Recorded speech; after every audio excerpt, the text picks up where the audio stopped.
Olá, estamos no canal 16 da NET, na página do Facebook TV Câmara NH com o domínio público. Mais de 5.000 requerimentos de autorização de pesquisa para definição de jazidas e avaliação de viabilidade econômica tramitam no Departamento Nacional de Produção Mineral. No momento, 4 grandes empreendimentos tramitam junto a órgãos ambientais aqui do Rio Grande do Sul. No programa de hoje, estamos recebendo a ativista e voluntária do Comitê de Combate à Mega Mineração no RS, Luciele Francisca de Souza, a presidente do Movimento Hessler para a Defesa Ambiental, Luana da Rosa, e a integrante do Centro Espiritual Pachamama e da Feira Viva, Neide Friedrich. O tema são os projetos de mineração no Estado. Bem-vindas ao domínio público. Obrigada. Bom, vou começar com a Luciele, né, que é do comitê. Pedir para tu falar um pouquinho desses empreendimentos, né, alguns já em estágio mais avançado aqui no Rio Grande do Sul. Sim. Na verdade, são 166 lavras que estão disputando para conseguir explorar a região, o nosso estado. Entre eles são 4 megaprojetos, como tu já mencionaste, né? Sendo um em São José do Norte, outro em Lavras do Sul e outro em Camaquã, Caçapava do Sul. E um que nos afeta mais diretamente aqui a nossa região metropolitana, que é a mina Guaíba, que é em Eldorado do Sul. O de Lavras é o mais preocupante no momento, porque já foi emitida a licença prévia. O de São José do Norte, nós tivemos um fôlego, vamos dizer assim, que não passou no plano diretor. E o de Caçapava está mais ou menos há uns 3 anos numa disputa em que a população está conseguindo barrar esse empreendimento. E nós, desde que nós soubemos com relação à questão da mina Guaíba em Eldorado, mais ou menos nós estamos há uns 9, 10 meses barrando, vamos dizer assim, a licença prévia com a apresentação dos nossos técnicos de laudos pedindo a complementação do estudo de impacto ambiental. Uhum. Fala um pouquinho para nós, né, quando foi formado esse comitê, né, e quais são as entidades, pessoas que integram? Certo. Bom, na verdade, tudo iniciou quando nós fizemos um protesto na frente do Hotel Plaza São Rafael, em Porto Alegre, em que haveria um seminário em que a mina Guaíba, a empresa Copelme, que é a empreendedora deste projeto, faria um seminário apresentando. Então, algumas entidades, alguns ativistas protestaram na frente. E aí foi onde nós nos conhecemos e aí foi onde houve o estímulo para criar o comitê. Então, o comitê começou numa primeira reunião na Associação da Caixa Econômica Federal, na Zona Sul, em que mais ou menos 25 entidades compareceram, não só ambientais, mas também de com outros objetivos, até porque essa situação ela afeta a todos nós, ultrapassa a questão ambiental. Posteriormente, chamamos para uma reunião pública no CEPER Sindicato e aí tivemos a feliz surpresa, e agora nós estamos entre mais de 100 entidades, mais ou menos umas 107 entidades. Uhum. E aí fizemos um convite, o comitê é suprapartidário, justamente pelo propósito que ele engloba. Então nós convidamos todos os partidos para que nos apoiassem nessa situação.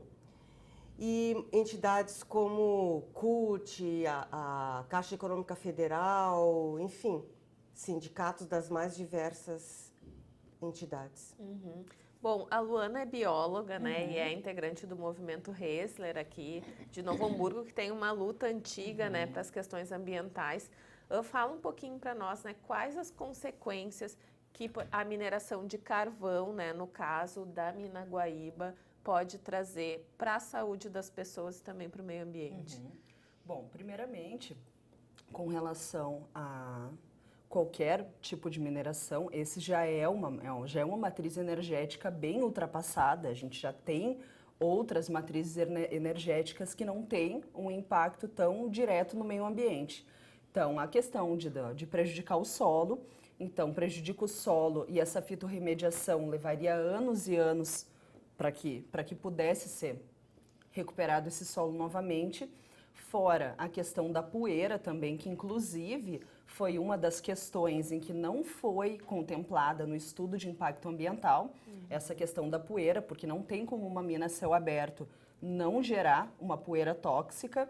Então, isso não foi contemplado e esse é um dos motivos também por esse processo ele estar trancado agora, porque essa falha não foi contemplada nesse estudo. Então, não só com relação ao meio ambiente, mas com relação às comunidades do entorno também, porque vai atingir não só os moradores ali de Eldorado do Sul, até com desapropriação, porque tem comunidades morando, inclusive que terão que ser desapropriadas, ou seja, o assentamento Apolônio de Carvalho é um que teria que ser desassentado para que fosse feita essa mina. Não só a perda de território deles, mas também essa poeira, ela atingiria toda a região da Grande Porto Alegre.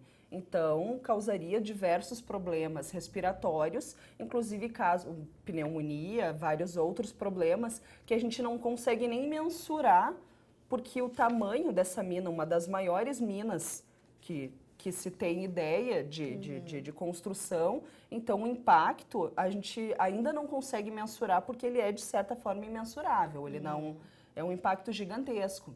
Então a questão da poeira e do solo acho que são as piores nessa questão. Bom, eu trouxe aqui para a gente discutir, né, uma matéria do portal Gaúcha ZH que diz o seguinte, fala, né, Rio Grande do Sul tem projetos para investir em até 2 bilhões em mineração e no lead, na matéria, né, logo na abertura, fala na criação de 2,3 mil vagas de emprego. Né? Como é que matérias como essa influenciam a opinião pública, né, em favor dessa? Eu vou pedir para a Neide falar um pouquinho, né? Tudo bom, Neide? Tudo bem. Isso é sempre esse fator econômico, ele é colocado, né, como uma alternativa, como o emprego sendo uma alternativa para a vida das pessoas, né? Quando isso, nesses tempos que a gente está vendo que não é mais por aí, né? A gente, assim, da Feira Viva, desde que a gente está há 3 anos com ela, e uma das discussões que a gente tem sempre é o bem viver, né? De que tipo de mundo a gente quer viver.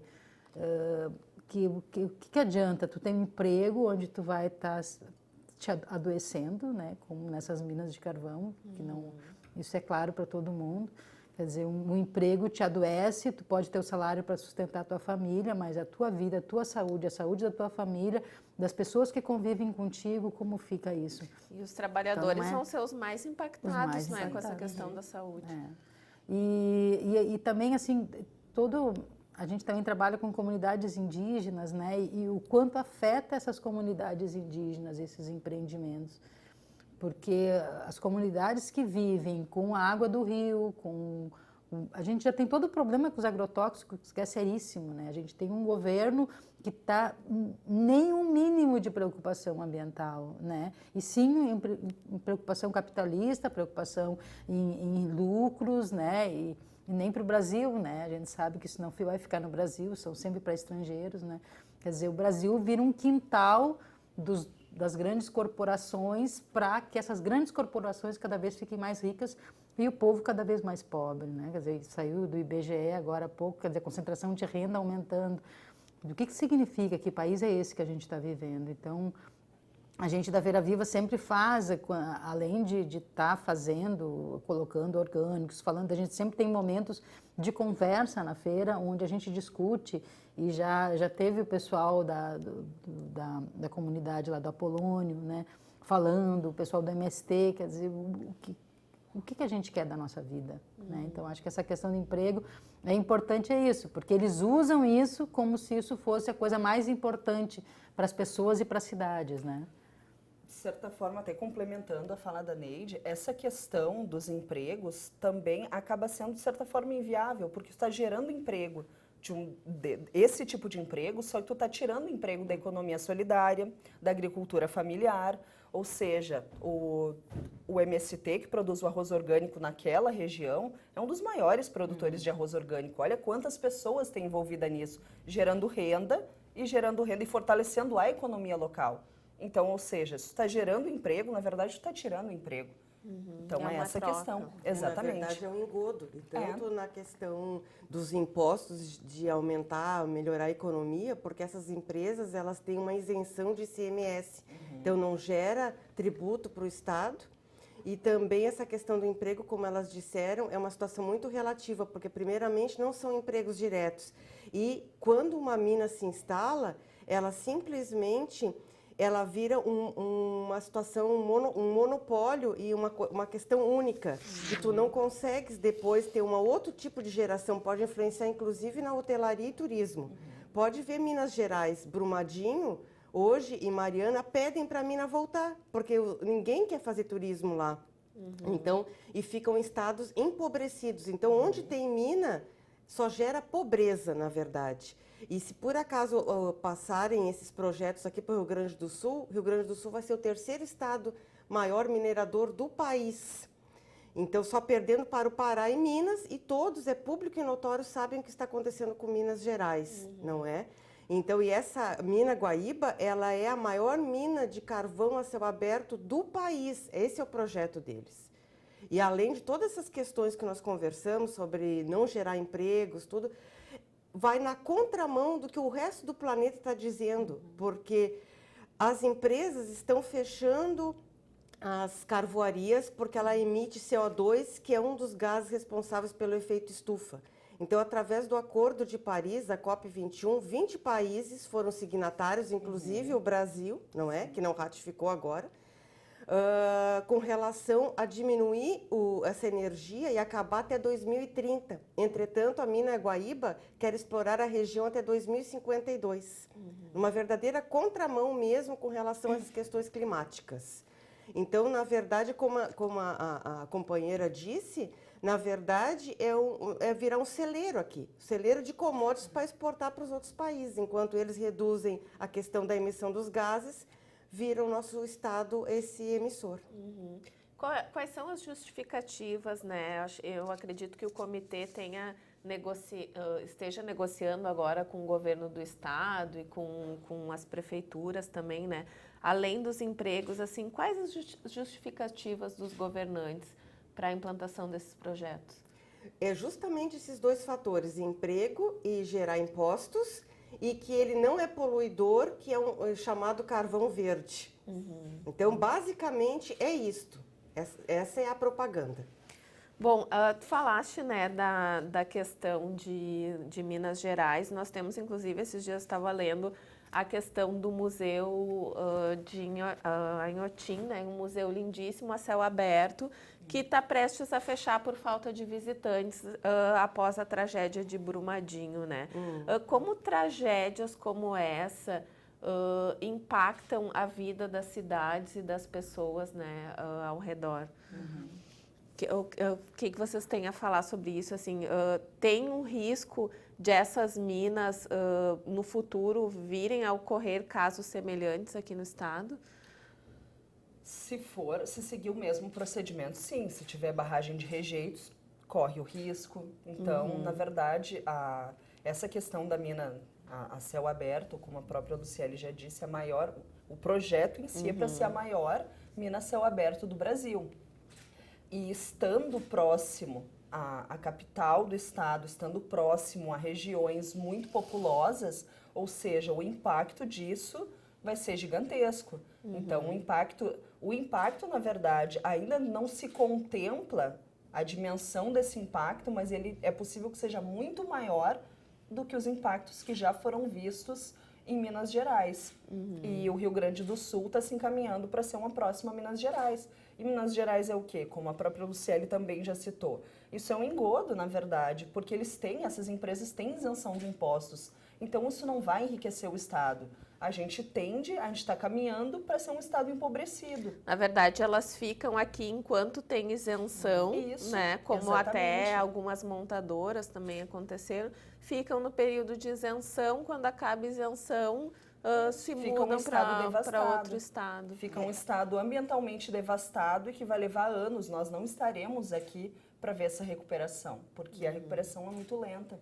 Na verdade, até complementando o que a colega nos falou, especificamente a mina Guaíba, eles argumentam que não haveria o problema das barragens porque vão ser em cavas.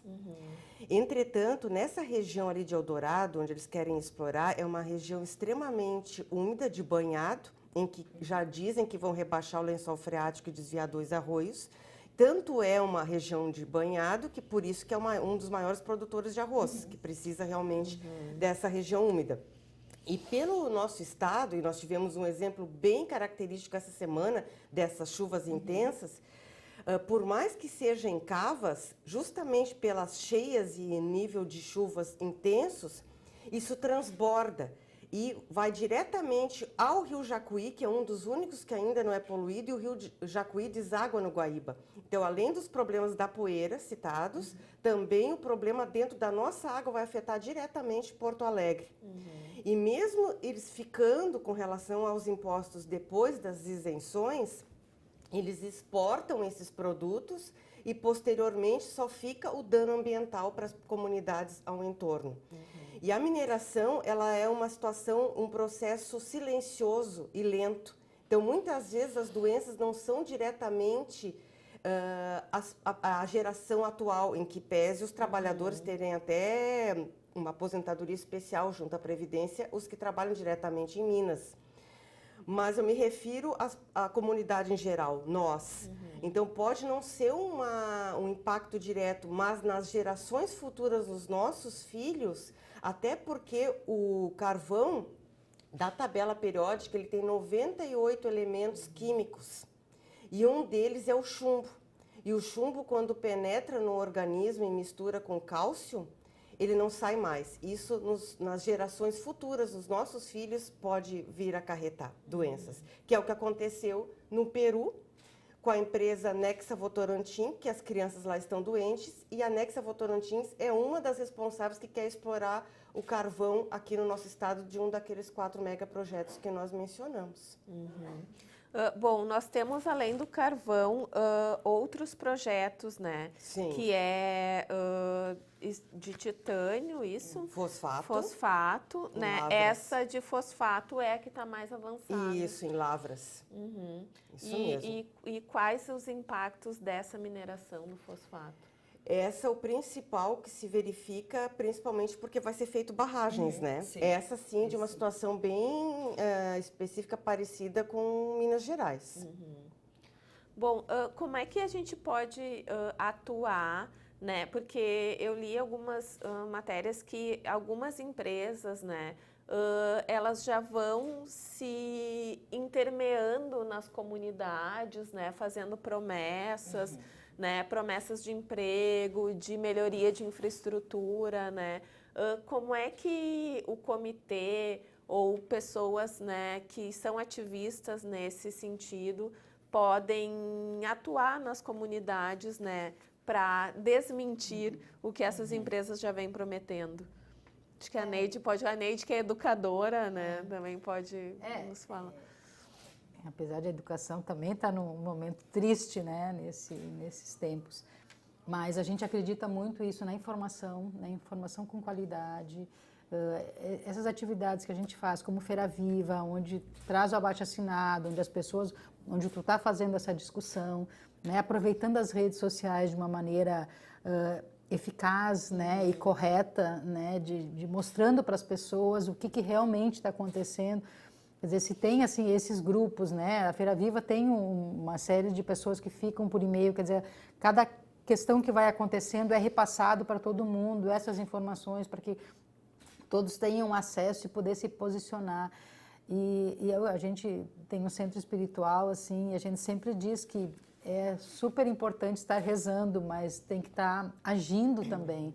Quer dizer, a gente precisa, tá? Porque mesmo se a gente vai pensar, a religião está sendo usada de uma forma muito ruim também, num processo de botar, às vezes, o pensamento das pessoas, né? De colocar, como se diz, um véu, que as pessoas não enxerguem o que realmente está acontecendo.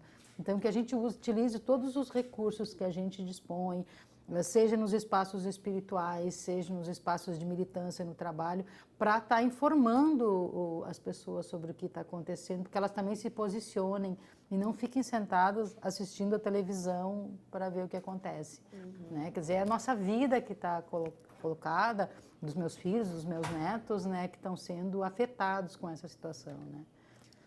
Bom, a Luana, né, que participa do movimento Hessler, que tem um trabalho, né, bem forte na questão da educação ambiental e que teve recentemente aqui também uma audiência pública para falar sobre o manejo do Parcão, né, que é um parque Henrique Luiz Hessler, o maior parque aqui da cidade, numa área de preservação ambiental, né? Como lidar com isso? As pessoas querem ter um parque para desfrutar, um espaço verde, mas ao mesmo tempo defendem empreendimentos como esse. Bom, na verdade essa até foi uma questão trazida na própria audiência pública, que eu tive que justificar, ou seja, inclusive tinham ciclistas que queriam andar dentro da área de preservação, porque essa área aqui do Parcão, ela é uma área de relevante interesse ecológico, então ela é de uso misto. Então ela pode ter interferência antrópica, ou seja, ela pode ter visitação de pessoas, tem uma parte destinada para isso do parque e uma outra área que é de preservação permanente. Então, a gente precisa desses espaços de preservação permanente. A gente precisa ter espaços de natureza intocada. Então, isso é importante. E é importante que as pessoas tenham essa conscientização. Então, nessa audiência pública, a gente trouxe essa questão. A gente trabalha já desde 1978 com essa questão da preservação. E o Parcão é, para nós, de certa forma, a nossa menina dos olhos, porque lá no ano de 1993 começou com o movimento Hessler toda essa movimentação para que se adquirisse o parque. Então, a gente trabalha em diversas frentes, a gente faz parte também do Comitê de Combate à Mega Mineração.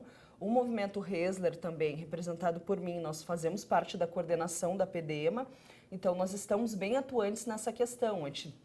Onde tiver meio ambiente e pessoas que também fazem parte dele, a gente vai estar lá para fazer essa defesa. Então, o nosso mote é defender o meio ambiente como um todo, seja ele na parte social, seja ele mais direcionado para a questão ambiental. Mas é bem importante o que a Neide até citou dessa questão do envolvimento da educação ambiental, de levar essa conscientização para as pessoas. Isso é fundamental. Então, inclusive, como a Luciele já citou, a quantidade de entidades que estão ligadas ao comitê é muito interessante, porque tem pessoas de diversas áreas. Tem pessoas de sindicatos, de movimentos sociais, de movimentos ambientalistas, de partidos políticos. Então, isso é importante.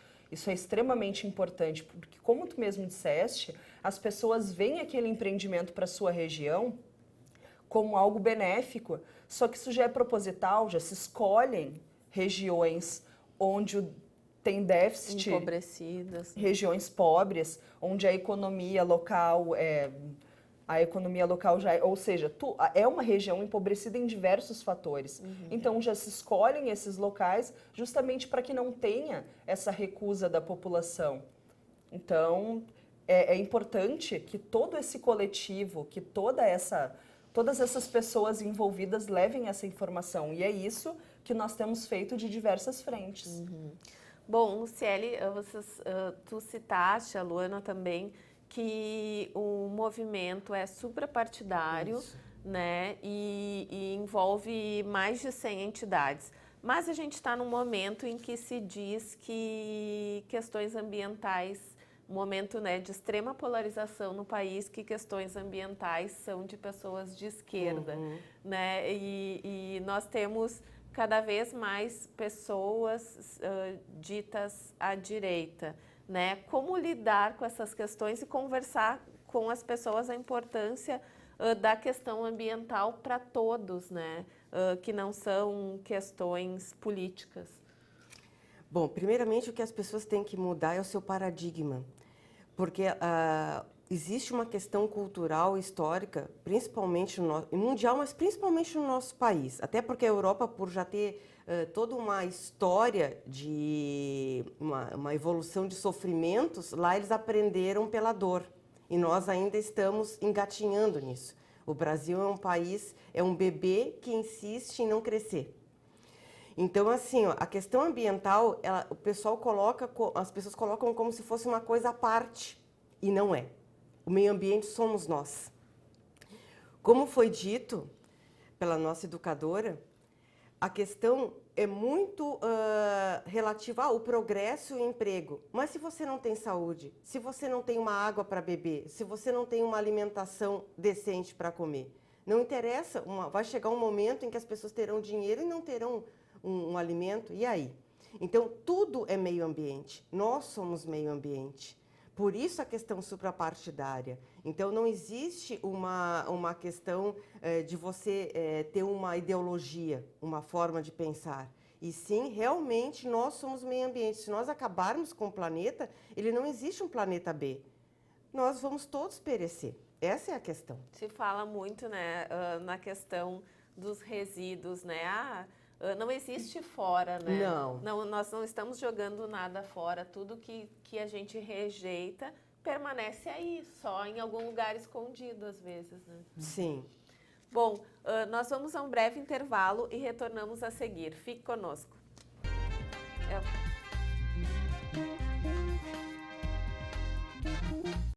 A Câmara conta com 8 comissões permanentes. Os grupos de trabalho são formados por vereadores e têm o objetivo de analisar e propor projetos, além de realizar estudos, debates e pesquisas. São elas Comissão de Constituição, Justiça e Redação, Comissão de Competitividade, Economia, Finanças, Orçamento e Planejamento, Comissão de Direitos Humanos, Cidadania e Defesa do Consumidor, Comissão de Educação, Cultura, Desporto, Ciência e Tecnologia, Comissão de Meio Ambiente, Comissão de Obras, Serviços Públicos e Mobilidade Urbana, Comissão de Saúde e Comissão de Segurança Pública. As reuniões ocorrem semanalmente no 4º andar do Legislativo, na Sala Sandra Hack. Os cidadãos podem participar levando reclamações e sugestões. O horário dos encontros está disponível no site portal.câmaranh.rs.gov.br. A Câmara fica na Rua Almirante Barroso, 261. Para maiores informações, ligue para 3594-0583 ou escreva para comissões@câmaranh.rs.gov.br. A Câmara de Novo Hamburgo e a Secretaria de Cultura lançam campanha de arrecadação de obras literárias para ampliar o acervo da Biblioteca Pública Municipal Machado de Assis. Já imaginou ajudar alguém a embarcar nessa aventura? As doações devem ser feitas na Câmara, Rua Almirante Barroso, 261, Centro. Mais informações no telefone 3594-0522. O projeto Compartilhando o Saber é uma realização do Legislativo Hamburguense. No Brasil, cerca de 20% das mulheres agredidas fisicamente pelo marido ou companheiro permanecem em silêncio. O país é o 5º colocado em números de feminicídio. Fale agora ou podem te calar para sempre. Uma campanha da Procuradoria Especial da Mulher da Câmara de Novo Hamburgo pelo fim da violência doméstica. Denuncie ligando para 3594-0560 ou Disque 180. Apoio Movimento Eles por Elas de Solidariedade da ONU Mulheres pela Igualdade de Gênero. Realização Câmara Municipal de Novo Hamburgo. Um novo serviço de divulgação de eventos e atividades está disponível no site da Câmara de Novo Hamburgo. A Agenda NH conta com parceria da comunidade para a inserção de atrações de interesse coletivo promovidas na cidade. Para inclusão de conteúdo, basta enviar e-mail com os dados completos para agendanh@câmaranh.rs.gov.br ou por meio do WhatsApp 51 99 388 0416. Acesse a programação no site portal.câmaranh.rs.gov.br. Você poderá conferir também a Agenda NH no canal 16 da NET ou pelo Facebook.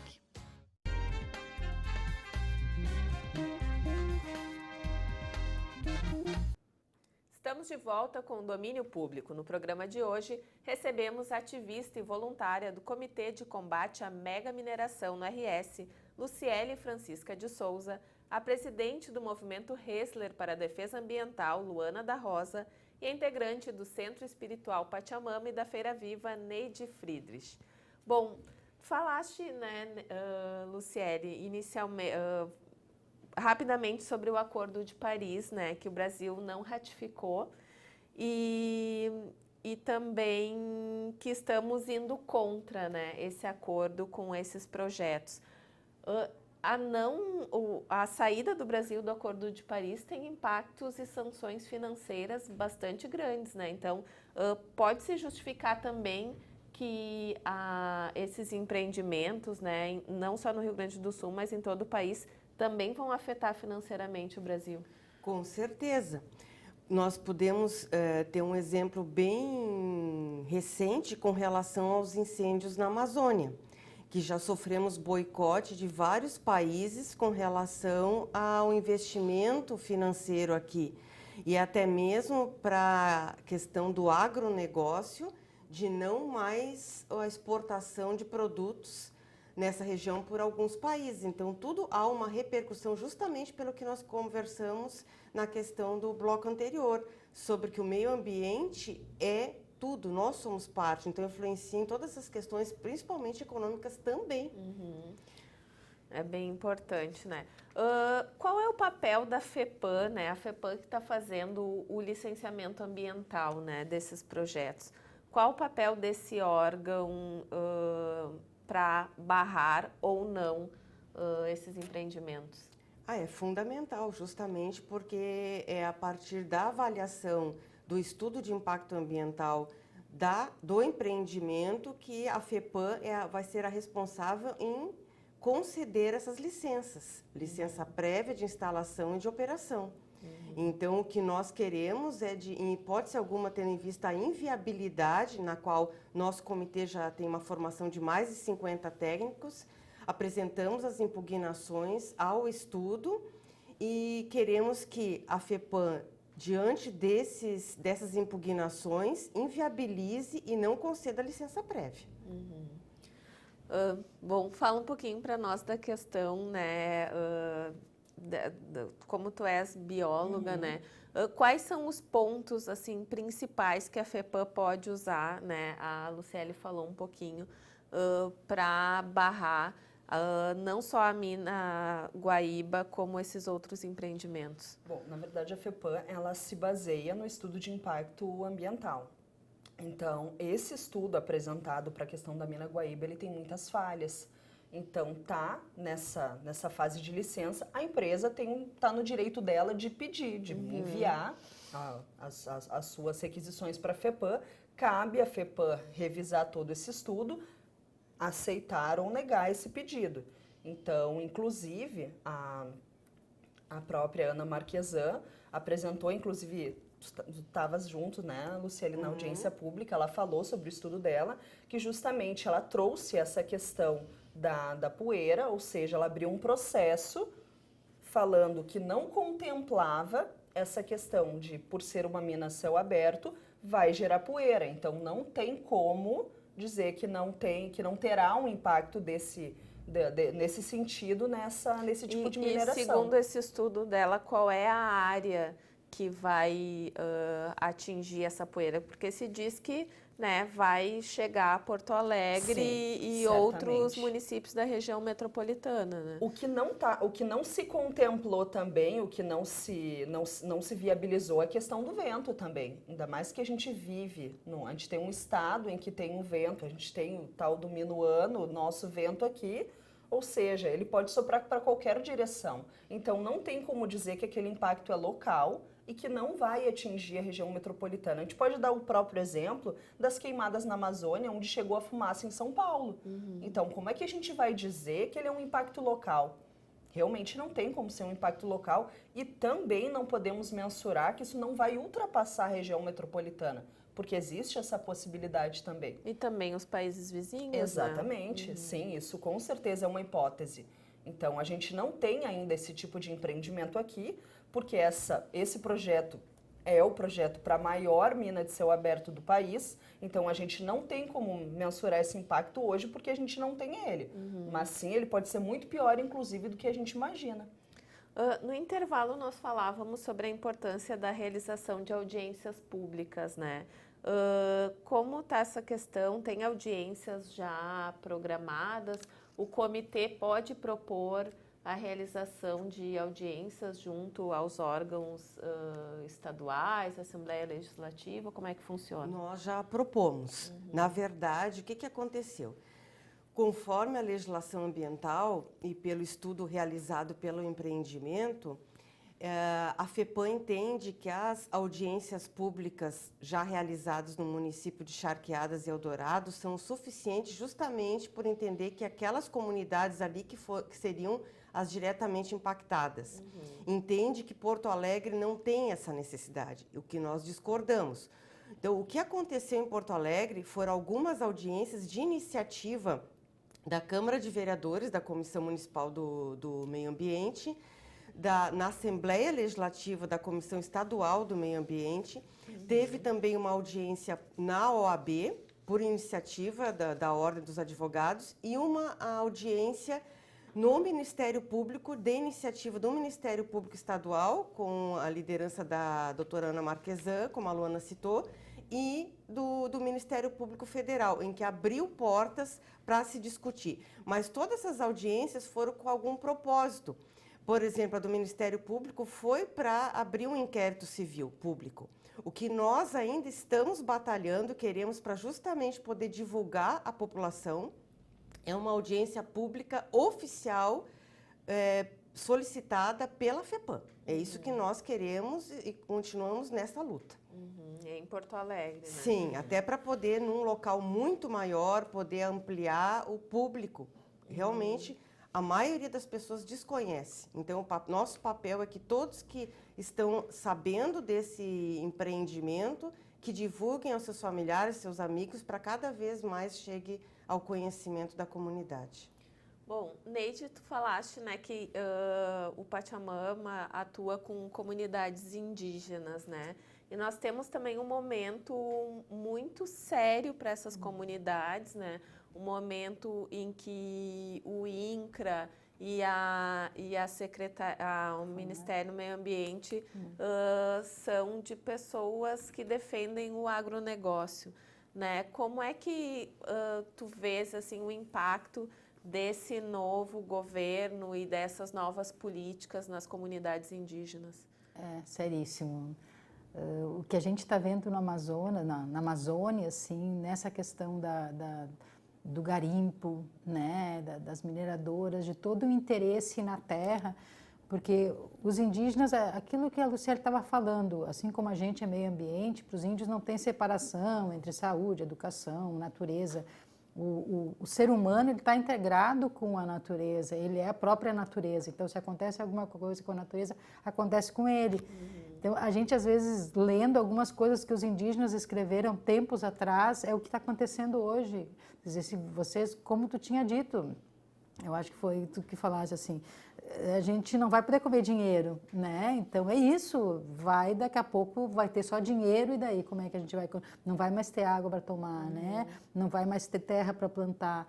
Então essa questão até das demarcações de terra desse governo federal, dizer que não vai fazer mais nenhuma demarcação de terra, que ele vai começar agora a regulamentar a Constituição que diz que a terra pode ser explorada se os índios forem ouvidos.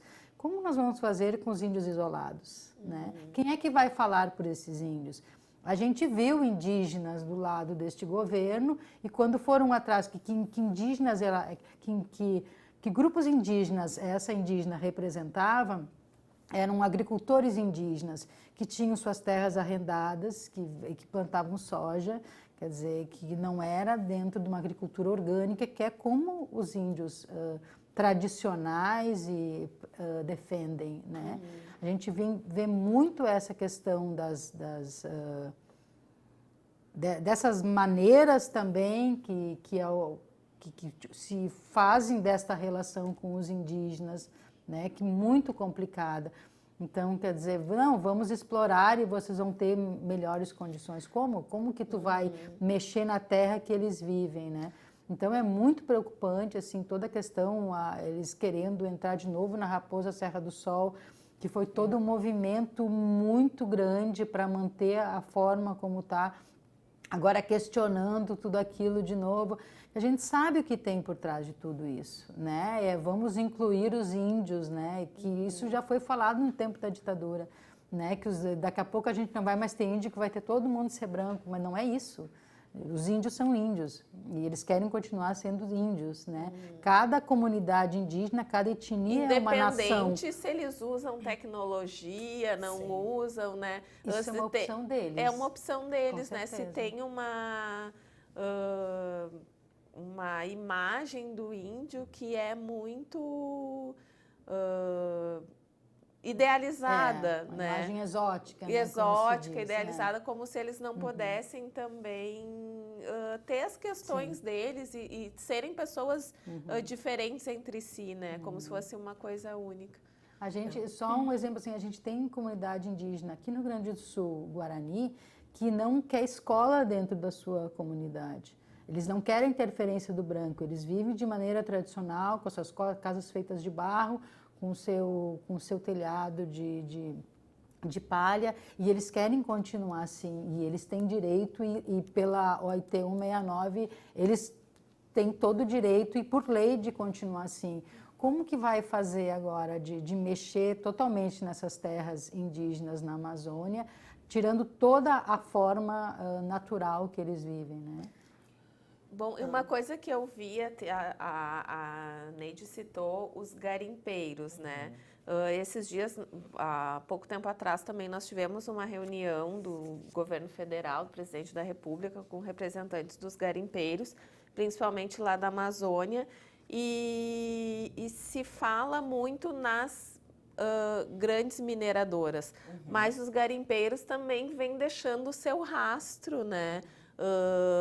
Nessas regiões, né? Porque eles também não têm nenhum tipo de compromisso ambiental, né? Sim. Eu não sei se vocês acompanham essa questão do garimpo individual, das milhares de pessoas que trabalham também com garimpo. Na verdade, tem vários tipos de garimpo no Brasil, né? Tem um garimpo das grandes mineradoras, tem garimpos ilegais, tem muitos garimpeiros, na verdade, que também são tão atingidos quanto as populações locais, porque eles vão ficar doentes.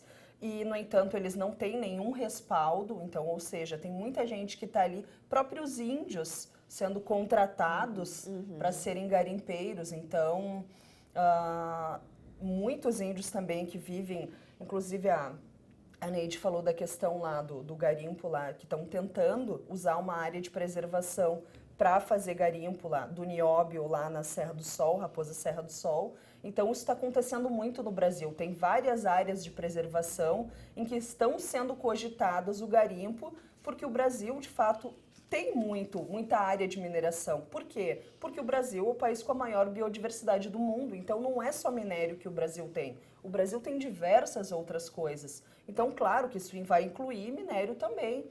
Então, um país muito rico. Só que ele é um país muito rico, mas a nossa tendência é que seja um país pobre.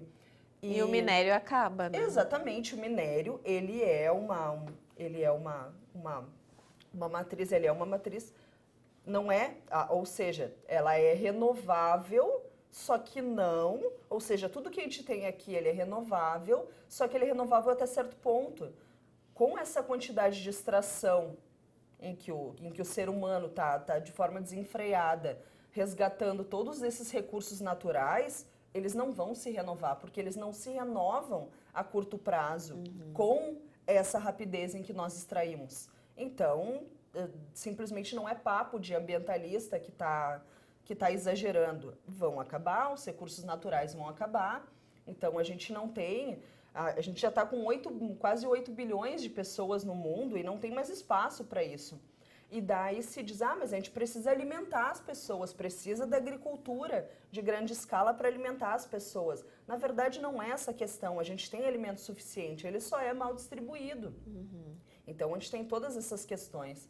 Não precisa de toda essa extração de minério, principalmente porque a gente está usando as matrizes energéticas de forma errada. O Brasil ganha muito pouco com isso, porque a gente está mandando esse minério bruto, ou seja, um valor irrisório. Então, o preço que o Brasil vai pagar a longo prazo, ele é um preço gigantesco. E daí se fala também, porque o restante do mundo está de olho no Brasil. As ONGs internacionais querem colocar dinheiro no Brasil porque eles têm interesse na Amazônia. O interesse mundial na Amazônia é porque a Amazônia é o pulmão do mundo de fato. Se não tiver mais Amazônia, o mundo vira um deserto. Então todo mundo vai ser impactado. Então é óbvio que o mundo inteiro vai estar preocupado com isso.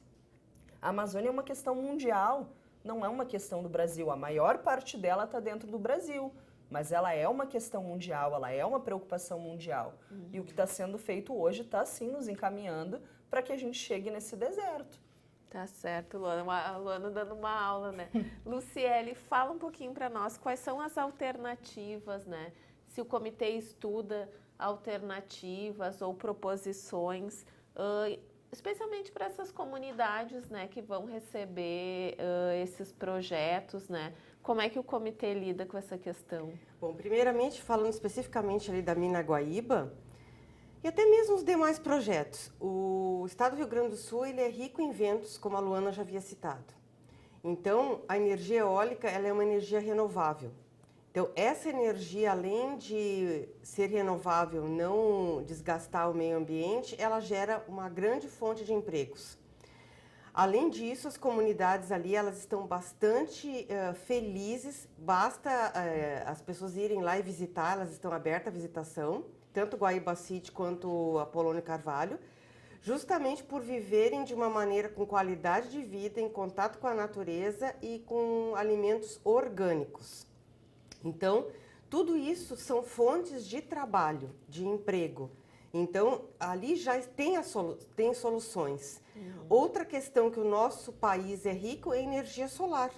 Também gera empregos. Então, e não há uma vontade política de investimento nessas energias. Então, essas outras energias, como a carvoaria, é ultrapassada. Então, em hipótese alguma, o Comitê de Combate à Megamineração é totalmente contrário, não existe uma situação de remendo. Não é possível esse empreendimento se instalar. Tá certo. Bom, nós estamos encaminhando para o final do programa, né? Um assunto bastante complexo e com muitos temas a serem abordados, mas pedi para a Neide falar um pouquinho, né, da Feira Viva, que foi o evento que desencadeou esse programa, né? O pessoal do comitê esteve na feira, mas qual a importância de um evento como esse, né, que se prega o bem viver, o consumo consciente e sustentável? Quando iniciou a ideia, quando começou a ideia de criar a Feira Viva, é para ter um espaço, utilizar os espaços públicos, né? Utilizar uma praça pública onde pudesse se falar sobre tudo. E uma né? praça bem pouco utilizada. E uma praça né? a gente foi muito, a Praça da Bandeira era uma praça histórica de Novo Hamburgo, né? Que tem um coreto e que ninguém mais utilizava. E tinha biblioteca na frente, que também, né? Que as pessoas às vezes nem sabem que tem biblioteca pública. Então se optou por fazer na Praça da Bandeira. A gente até fez algumas vezes na Praça 20, mas o nosso espaço de maior amor mesmo é a Praça da Bandeira. E ali tem de tudo, quer dizer, temos produtos orgânicos para venda, desde de verduras até outros produtos. E a característica tem que ser orgânico, né? Não que tenha necessidade de ser certificado, né? Mas que as pessoas estejam em processo de certificação. Todos os artesanatos que sejam também sustentáveis, né? Então, não é eu compro tecido, vou fazer um crochê, não é isso. É como tu está gerando também a sustentabilidade a partir dos teus produtos artesanais. Então, a cada vez, assim, a cada encontro, tem outras pessoas vêm chegando. E nós que somos da espiritualidade, a gente aproveita a feira para estar falando sobre a espiritualidade, a gente senta no chão e canta e toca violão e ficamos num processo de trazer um pouco também essa espiritualidade na vida das pessoas. Porque o Bem Viver também trabalha, né? Nós somos corpo, mente, espírito, né? Então a gente tem que trabalhar o nosso espírito também. Então, a feira, ela traz de tudo um pouco, né? Tem o espaço das crianças também, de troca de brinquedos, tem livros que também as pessoas podem pegar, né? Então, uma série de atrações, não seriam isso, mas Atividades. de atividades, e esse espaço no Coreto onde tem as conversas, né, as rodas de conversa sobre temas que são impactantes nas nossas vidas, né? Então a gente já falou sobre espiritualidade, já falamos sobre agrotóxicos, né? Já falamos sobre as mineradoras. Então, tudo que tem a ver, que vai impactando na nossa vida diária, a gente conversa para que a gente tenha uma visão um pouco diferenciada do que é possível fazer, tá? Mas e aí, o que eu faço, né? Como é que eu posso atuar também? Então, é um espaço muito amplo também, né? Até mudança de hábito. Mudança de hábito, tem a yoga sempre, né? Em 2 momentos, assim, atividade, né? Falando também da atividade física junto com a atividade espiritual. Então, é um espaço muito aberto que atualmente a gente está fazendo só 2 vezes por ano, né? Esse de outubro agora é um festival, se encaminhou um projeto para o Fundo Cultural aqui do município, se receber um recurso, para também estar pagando, sempre tem atrações, pessoas artísticas, né? Artistas, geralmente da comunidade aqui de Novo Hamburgo, que cantam, e trazem um pouco a sua cultura, a sua arte, e então com esse fundo também a gente está podendo, também está pagando um pouco para eles, né? Retribuindo um pouco da ação deles junto conosco. E fazendo, né? também, falaste a questão do dinheiro, que o dinheiro é uma energia, né? Que tem que circular, Isso. não é para acúmulo. Com certeza. Bom, Luana, vou agradecer a tua participação, pedir para fazeres as tuas considerações finais, né? Sobre o tema de hoje. Bom, as minhas considerações finais vão muito em concordância com o que a Luciele falou também. Desculpa, acho que o principal, na verdade, que a gente precisa agora é desse fortalecimento para essa audiência pública com a FEPAM. Porque... Bom, enquanto ela se recupera, eu vou pedir para Luciele, então, falar da questão do trabalho de formiguinha, né, que nós falávamos no intervalo, de divulgar tudo que a gente conversou aqui, também as ações do comitê nas comunidades. Assim, à medida que as pessoas vão adquirindo conhecimento, essa informação, que não fiquem para si. É fundamental, primordial, que divulguem aos seus familiares, aos seus amigos, que divulguem nas redes sociais, dentro do nosso site RS em Risco, tem a questão de todo o trabalho que o comitê vem fazendo ao longo desses meses, tem um material, pode ser impresso, divulgado, tem um manifesto público com todas as entidades signatárias, tem o nosso abaixo-assinado, assine o abaixo-assinado. E eu gostaria também, que se tu me permite, fazer uma ponderação final de extrema importância, porque nós estamos vivendo um momento bastante complicado nas questões ambientais em nível não só nacional, como estadual e municipal. Então, uma outra situação que veio ao atropelo foi a questão da mudança do Código Ambiental no nosso estado. O nosso Código Ambiental ele foi elaborado com a participação da comunidade, de juristas, em 1994 e foi entregue em 2000. Foi publicado no ano de 2000. Ele realmente é um exemplo para todo o país. E agora, com o atual governo, querem aprovar um projeto de lei em regime de urgência, está na Assembleia Legislativa, em que se modifica 480 tópicos, entre eles a licença ambiental.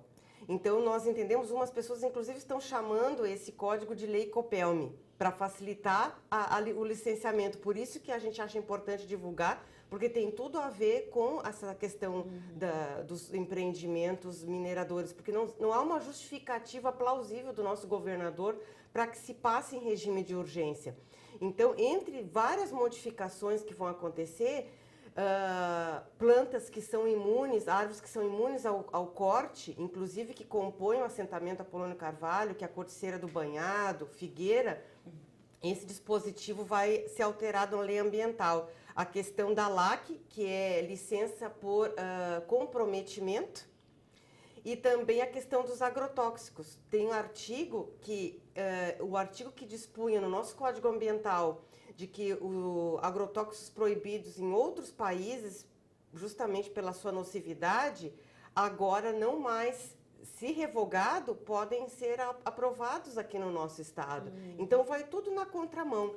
E aí na segunda-feira vai ter uma audiência de iniciativa da Assembleia Legislativa, às 17 horas, em que convidamos todas as pessoas para comparecerem para dizer não a esse regime de urgência. Vamos estudar esse código. Tá certo. Luana. Bom, essa questão que a Luciele acabou de citar sobre o Código Ambiental, é importante também que se frise que não se precisa buscar só essa derrubada do regime de urgência, porque eles têm esses 30 dias para apresentar esse novo estudo.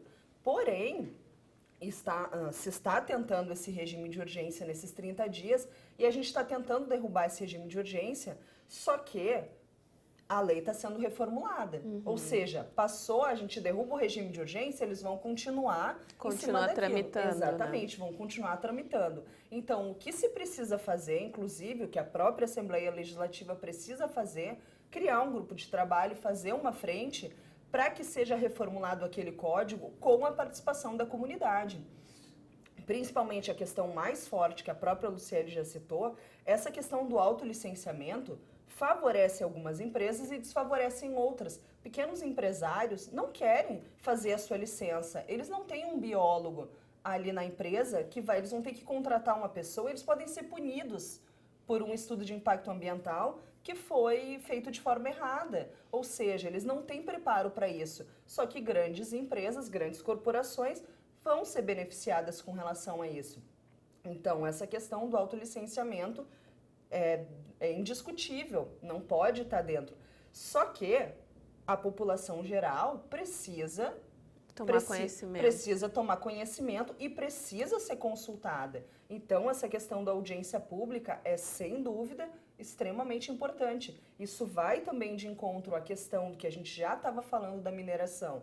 O povo precisa saber o que está acontecendo. A gente está muito na era da fake news, então o que se acha que tudo aquilo que a gente vem falando, que a gente vem espalhando, é tudo exagero. Então as pessoas precisam deixar de lado o ativismo de sofá, que eu chamo, que é simplesmente sentar, entrar no Facebook e ler aquilo que lhes convém. As pessoas precisam procurar as informações, precisam procurar fontes corretas, porque a gente está atuando, a gente está em todas as frentes, a gente está atuando.